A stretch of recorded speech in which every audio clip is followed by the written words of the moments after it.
Bonjour, je vais lire des extraits d'un livre de Rupert Spira que j'ai probablement déjà présenté. Des extraits, je vais essayer que ce soit court, des extraits que je trouve très beaux, notamment un où finalement Rupert raconte ce qu'on pourrait appeler l'expérience initiale d'éveil. Donc c'est ce très beau livre Présence, l'essence de la non-dualité aux éditions Acarias l'originel. Alors, tout d'abord, une mise en bouche. L'éveil pourrait être défini comme une absence de résistance à ce qui est, une intimité totale avec ce qui se présente, sans désir aucun de le rejeter ou de le remplacer. C'est exactement ce à quoi j'invite en fin de lecture, à passer un moment sans rechercher ni rejeter quoi que ce soit.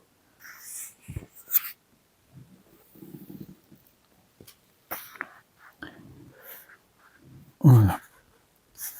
En 1998, je me trouvais chez mon ami et maître, Francis Lucile, et nous étions en train de discuter de la nature de l'expérience.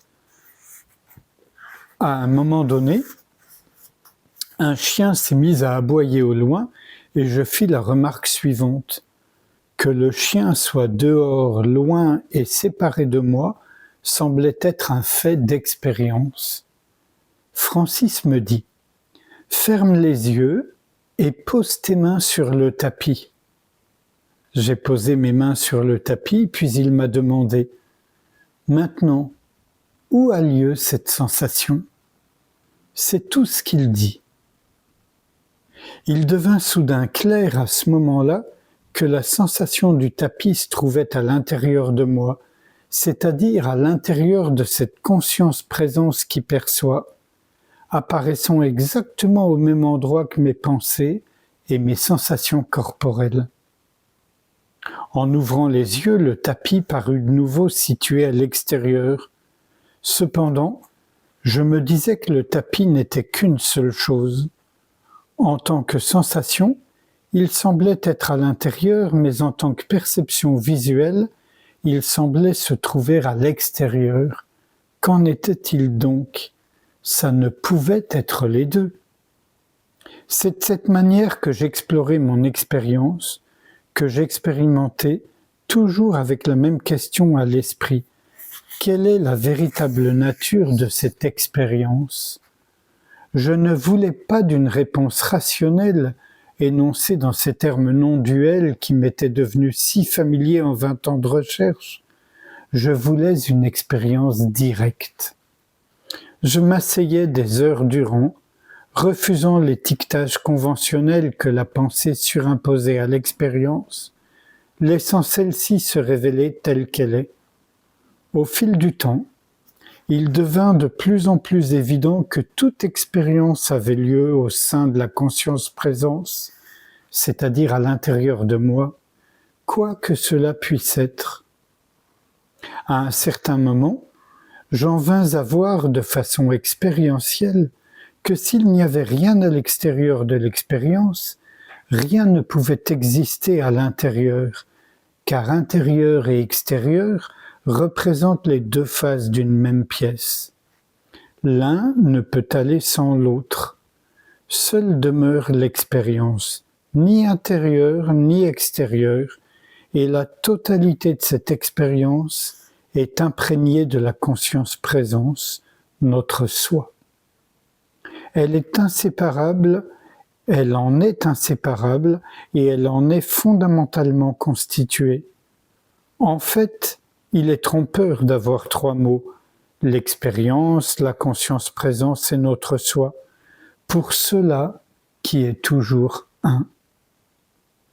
Il ne s'est rien passé d'extraordinaire, si ce n'est la disparition des concepts auxquels nous avions habituellement recours pour décrire notre expérience et pour la scinder artificiellement en un sujet qui perçoit, à l'intérieur, et un objet, un autre ou un monde perçus à l'extérieur. Pendant quelque temps, suivirent de nombreuses révélations concernant la nature de l'expérience, chacune d'elles paraissant en pénétrer plus profondément le cœur. Cela entraîna le démantèlement progressif des vieux systèmes de croyances qui avaient, pendant si longtemps, enveloppé l'expérience. J'arrête là.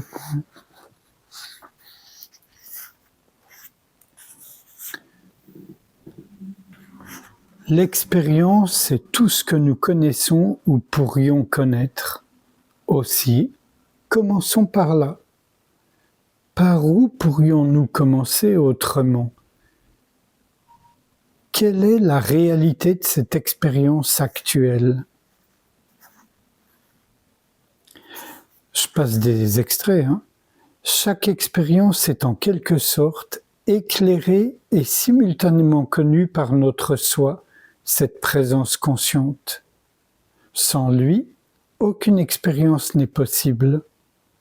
Notre soi est l'élément qui, dans toute expérience, connaît ou fait l'expérience.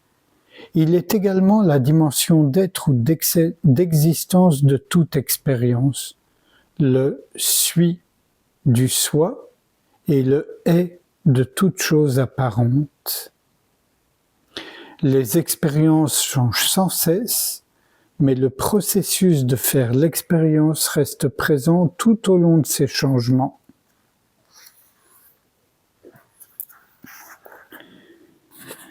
Et un tout dernier extrait.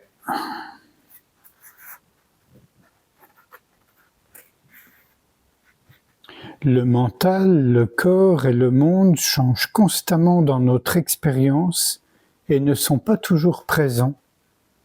Cependant, notre soi est à jamais présent dans toute expérience. Traversant toute expérience, il est l'élément qui fait l'expérience. Il ne peut jamais être connu en tant qu'objet, car c'est lui le connaisseur de tous les objets apparents.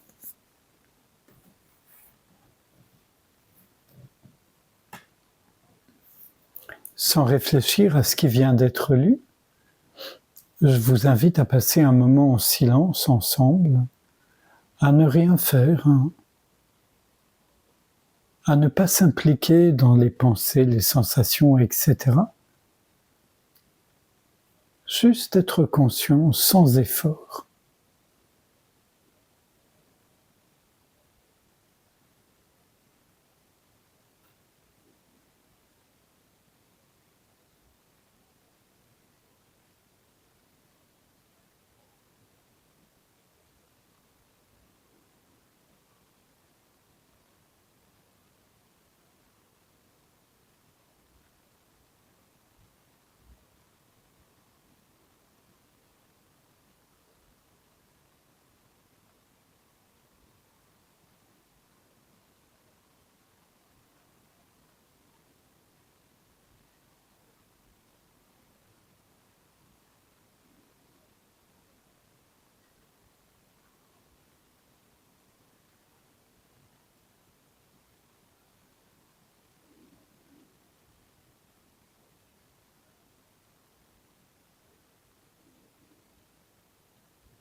Je vous remercie. À bientôt.